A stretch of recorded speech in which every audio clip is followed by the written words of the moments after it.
రాష్ట్రం ప్రజానికం కష్టాల్లో ఉంటే ఏ సమస్యనైనా సరే ముందుండి నాకు వెన్నంటే ఉండి నాకు ధైర్యం ఇచ్చిన మనోహర్ గారికి మరో మనస్ఫూర్తిగా ఈ వేడుకకి హాజరైనందుకు మనస్ఫూర్తిగా వారికి ధన్యవాదాలు తెలుపుతున్నాను. ఆయన వాగ్దాటితోటి మంత్రముగ్ధుల్ని చేసే గౌరవ పర్యాటక సాంస్కృతిక సినిమాటోగ్రఫీ శాఖ మంత్రివర్యులు కందుల దుర్గేష్ గారికి మనస్ఫూర్తిగా హృదయపూర్వక నమస్కారం. వారిని ఒకటే అడిగాను, మన ఈ పిఠాపురం మన పీఠికాపురం ఒక షోకేస్గా ఉండాలి. పర్యాటక శాఖ కంటే చాలా తక్కువ వ్యవధిలో దాదాపు ₹1 కోటి ఖర్చు పెట్టి ఇవన్నీ ఆర్గనైజ్ చేసినందుకు మనస్ఫూర్తిగా వారికి నా ధన్యవాదాలు. అలాగే ఆనం రామనారాయణ రెడ్డి గారు గౌరవ దేవాదాయ మరియు ధర్మాదాయ శాఖ మంత్రివర్యులు, వారికి కూడా రావాల్సి ఉంది. ఆయనకున్న పరిస్థితుల్లో రాలేకపోయారు. వారికి కూడా ముందు ఆమోదం తెలిపినందుకు రాలేకపోయిన పర్లేదు, కానీ వారికి మనస్ఫూర్తిగా నా హృదయపూర్వక నమస్కారాలు. పిఠాపురంలో నేను లేకపోయినా, ఎక్కువ రోజులు లేకపోయినా కానీ నా తరపున పనిచేస్తున్న పార్టీ తరపున ఉంటున్న గౌరవ శాసనమండలి సభ్యులు ప్రభుత్వ శ్రీ పిడుగు హరిప్రసాద్ గారికి మనస్ఫూర్తిగా నా నమస్కారాలు. జిల్లా ఇన్ఛార్జ్ కలెక్టర్ గారు శ్రీ అపూర్వ భరత్ గారికి, గౌరవ శాసనసభ్యులు కాకినాడ రూరల్ శ్రీ పంతం నానాజీ గారికి, చైర్మన్ ఏపీ రాష్ట్ర policing housing corporation Shiva Srinivas గారికి, మీ అందరికీ కేకేగా తెలిసిన శివ శ్రీనివాస్ గారికి, చైర్మన్ జిల్లా కేంద్ర సహకార బ్యాంక్ శ్రీ తుమ్మల బాబు గారికి, పిఠాపురం మాజీ శాసనసభ్యులు తెలుగుదేశం నాయకులు శ్రీ ఎస్విఎస్ఎన్ వర్మ గారికి, చైర్మన్ పౌర సరఫరాల కార్పొరేషన్ శ్రీ తోట సుధీర్ గారికి, ఆంధ్రప్రదేశ్ జానపద సృజనాత్మక కళల అకాడమీ చైర్మన్ శ్రీ వి గంగులయ్య గారికి, శ్రీ కర్రి పద్మశ్రీ గారు ఎమ్మెల్సీ గారికి, చైర్మన్ పిఠాపురం వ్యవసాయ మార్కెట్ కమిటీ శ్రీమతి వాకపల్లి దేవి గారికి,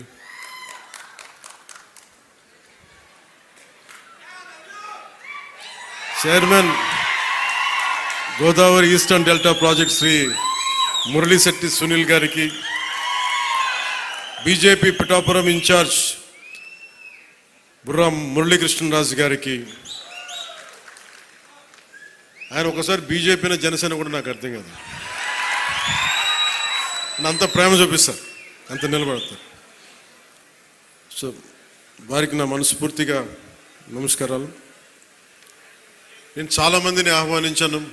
చాలామంది గతంలో పిఠాపురంలో మన ఎలక్షన్ సమయంలో జనసేన విజయానికి కృషి చేసిన చాలామంది సినిమా ప్రముఖుల్లో చాలామందిని ఆహ్వానించి మొదటి రోజుగా హైపర్ ఆది గారిని, తన మాట బాగుంటుంది కదా, అందరూ కామెడీ హ్యూమర్ అనుకుంటారు, మాట చాలా విట్టు ఉంటుంది.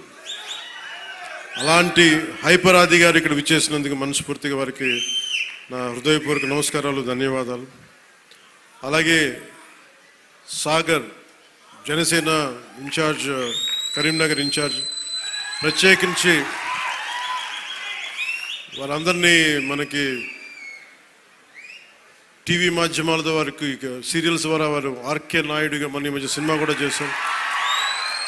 ఆయన అసలు పేరు సాగర్ అయినప్పటికీ కూడా ఆయన వేసిన క్యారెక్టర్ ఆర్కే నాయుడుగానే ఆయన ప్రసిద్ధి చెందారు. మనస్ఫూర్తిగా వారికి, ప్రత్యేకించి తెలంగాణ నుంచి మీరు మనస్ఫూర్తిగా ఇక్కడికి వచ్చినందుకు నా హృదయపూర్వక ధన్యవాదాలు. తెలంగాణకి ఆంధ్ర ప్రాంత ప్రేమను తీసుకెళ్ళండి. తెలంగాణ సోదరులకి సోదరీమణులకి మనస్ఫూర్తిగా గోదావరి జిల్లాలోకి వచ్చి మన ఆతిథ్యం స్వీకరించమని మనస్ఫూర్తిగా మీరు తెలియజేయండి. ఏదైనా కూలగొట్టేయడం చెడగొట్టేయడం చాలా తేలిక. ఒక పండగ చూస్తామంటే ఏం మాట్లాడాలనుకుంటామంటే, ఓ పిడికిడు గింజలు పండించడం చాలా కష్టమైన పని. అదే పిడికిడికి ఒక చేతికి వచ్చిన పంటని నేల రాసేయడం చాలా తేలిక. ఒక అలయన్స్ని నిర్మించడం చాలా కష్టం. అందరినీ ఏకతాటిపైన తీసుకురావడం చాలా కష్టం. కేంద్ర నాయకత్వం దగ్గర నుంచి రాష్ట్ర నాయకత్వం ఎంత కష్టపడి పట్టుకెళ్తుంటే దాన్ని చెడగొట్టడం చాలా తేలిక, చాలా తేలిక. సంక్రాంతి మనం చెప్తుంది ఏంటంటే, ఒక చేతికి ఒక కష్టపడి సంవత్సరం ఒక 6 నెలలు కష్టపడి 4 నెలలు కష్టపడి పంట చేతికి వస్తే ఆనందం తాలూకు నిదర్శనమే సంక్రాంతి పండగ. మనకి ధాన్యం వచ్చింది, ధాన్యం అమ్మగా డబ్బులు వచ్చినాయి. ఈ రోజున మన హరిదాసులు కానీ ఇంతమంది జానపద కళాకారులకు కానీ మనం ఎందుకు ఇస్తాము ఇవన్నీ అంటే, మా దగ్గర అబండెన్స్ ఉంది, మాకు ఒక 10 బస్తాలు పంట ఉంటే మేము 2 బస్తాలు పంచుతామని చెప్పడానికి. అది సంక్రాంతి తాలూకు నిదర్శనం. అంటే అలాగా మీరు ఇందాక మంత్రివర్యులు నారాయణ గారు చెప్తా ఉన్నారు, ఇంకా ప్రపంచంలో ఏ నియోజకవర్గం ఇంకెక్కడా రాదు అండ్ ఏది జరుగు, ఇక్కడ కొబ్బరాకు పడ్డా కానీ పిఠాపురంలో చాలా దారుణం జరిగిపోయింది. ఒక తాటాకు, అక్కడ ఉన్న తాటాకు ఊడిపడిపోతే అమ్మా చాలా దారుణం జరిగిపోయింది. మరి గత ప్రభుత్వ నాయకులను అడగండి, వాళ్ళ నియోజకవర్గం అసలు న్యూస్ ఉంటుందా, ఏం జరుగుతుందో కూడా తెలియదు మీకు.